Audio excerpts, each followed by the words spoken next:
Last week we saw a terrible loss of 13 American lives in a major suicide bombing that took place at the Kabul airport. I've got the list of the 13 folks here. They're from all over the country, and just absolutely tragic. These families' lives have been, forever changed, and a lot of them have quite a bit to say about it as well, if you've caught any of that. Of course, they won't play any of that on the mainstream news.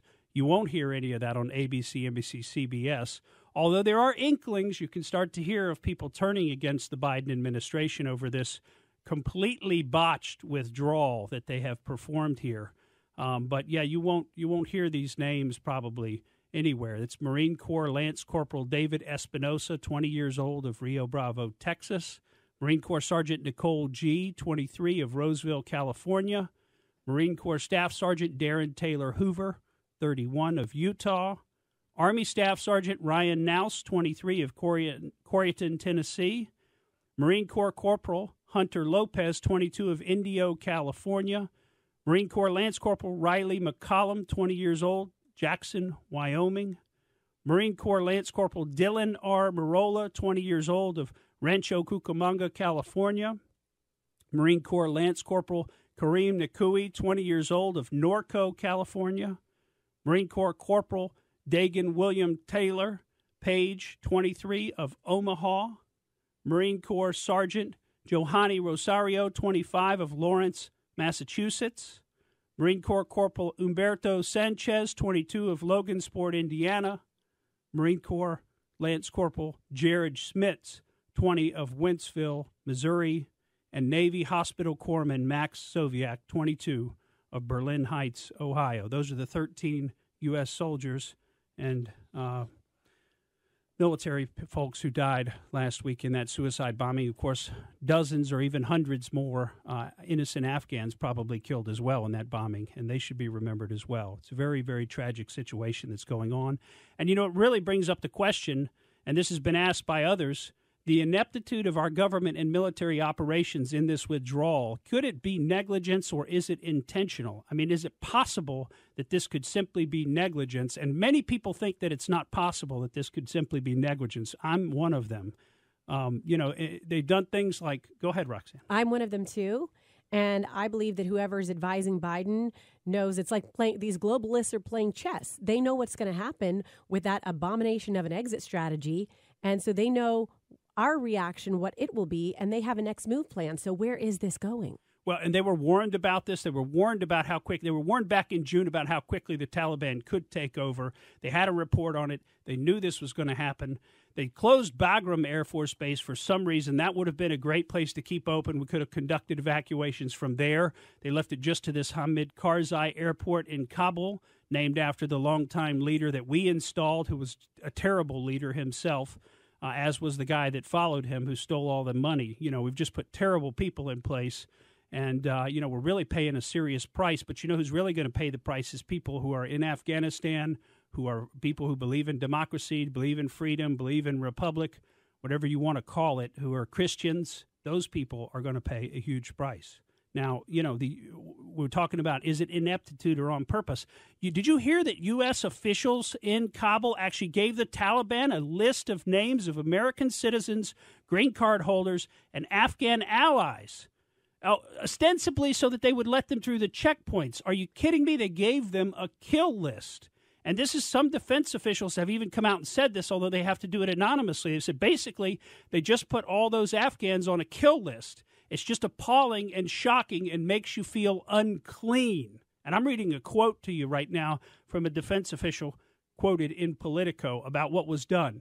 Now, does this add new light to that secret meeting held by the director of the CIA with the Taliban last Monday? Is that what they did last Monday? They gave them the list at the secret meeting and said, hey, let these people through. Hey, we trust you. You guys have been trustworthy. We came into this country to eliminate your rule over this country. Now we're leaving and you're taking over. And here, we'll just give you a kill list. But we trust you. Let them through the checkpoints. And, of course, they're not letting them through the checkpoints. How could they be this stupid? They aren't this stupid. They cannot be this stupid. Therefore, it cannot be negligence. It must be intentional. Another aspect of this whole thing is look at the evacuees. We don't even know who's being evacuated, to be honest. We have no idea. As of Wednesday last week, they've evacuated 82,000 people. The updated numbers I've heard is over 100,000. You know how many of those are U.S. citizens? As of Wednesday of last week, about 4,400. There's probably a couple thousand more maybe that have been gotten out since then, but it's like 5% of the people that they're evacuating are U.S. citizens, and they're evacuating 100,000 people. We don't know who they are. We're not vetting them. We're not going to be able to vet them. These are not people you can, these countries don't have computer systems. We don't actually know who they are. The documents aren't, secure like our documents are with all the watermarks and holograms and everything else. So we have no way to know who's actually being brought over. And a lot of them are apparently being brought over to this country, housed on U.S. military bases. And if you just want to get a sense for all this COVID craziness, how about this one? General Glenn Van Herk, the commander of NORTHCOM, United States Northern Command, said during a press conference on Friday that while these Afghan refugees will be offered the COVID-19 vaccine, they won't be forced to take it. He says, we offer them at task force locations, but they're not mandatory. Well, I actually agree that it shouldn't be mandatory, but, when they've made it mandatory for U.S. citizens, essentially, and the Biden administration has pushed this out and said, hey, private employers, including some pretty close to home here, private employers, push this on your employees. Make them get the vaccine, whether they've had COVID and are naturally immune or not. No matter what their circumstance, make them get it. But hey, Afghans coming into the country as refugees, it's optional. People coming across the border into these COVID camps that they've created on our southern border coming from Mexico and other nations, it's optional. They just take these people, COVID positive people, and they bus them and ship them into all the cities all across our country and spread the COVID. So what's really going on here? Is it possible that this is incompetence? I don't think so. This looks intentional. Another story out of Afghanistan, of course, we heard the great, we drone struck the planner of that suicide bomb. We can't tell you what his name is. Who knows, right? Maybe we drone struck an empty car. Who even knows if there was a drone strike? I don't trust the messaging coming out of this government at all. They could just make this stuff up. But they did do a second drone strike, and this one's been pretty heavily reported on, including with photos. And this one's amazing because this one, they drone struck a car. They killed an innocent family of 9. Now, let me tell you who was in this car.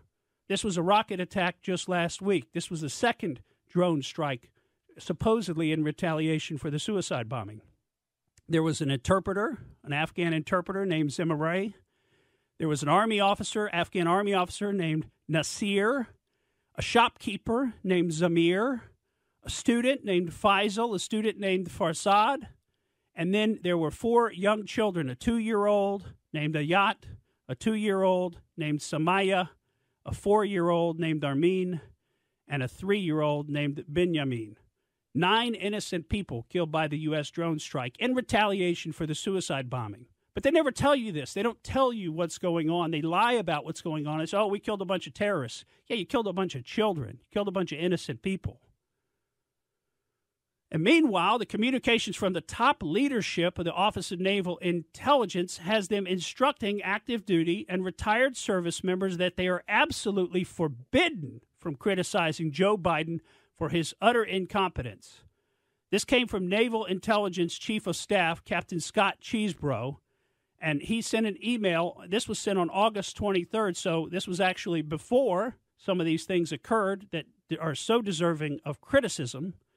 And he sent an email, and this has been obtained by the Daily Wire through an inside source. And the email says, given the heightened political and social atmosphere surrounding Afghanistan, it is important to remind our uniformed personnel, active duty and reservists on temporary active duty, and military retirees of their responsibilities and obligations under the Uniform Code of Military Justice and Department of Defense Directive. While it's vital to protect the constitutional right to freedom of expression for these groups, consistent with mission accomplishment, national security, and good order and discipline, it's important to remember certain limitations. Listen here. Namely, uniformed personnel and military retirees are prohibited from disrespecting senior government leadership, e.g., the President, Vice President, Congress, Secretary of Defense, Service Secretaries, etc. Even for civilians, you are reminded of the danger that your public comments will/could be attributed to ONI, Office of Naval Intelligence, or the Department of Defense. While you're entitled to your opinion and to share your opinion amongst those you know and trust, being too vocal in criticism of, say, the president or members of the military and civilian leadership may reflect poorly on ONI. I want you to think about this. Where was all this when President Trump was in office? When we had military leaders coming out actively criticizing President Trump all the time, personally, privately, all the time. Everybody was criticizing President Trump, and they don't put this out. Incompetent Biden kills all these people, and they say you can't say anything about it. We got more on this when we come back. Thank you for listening to the Morgan Streetman Show. We hope you enjoyed what you heard, and if you did, please click like and subscribe to help us out. And remember that we recommend that you exercise your brain at least once a week.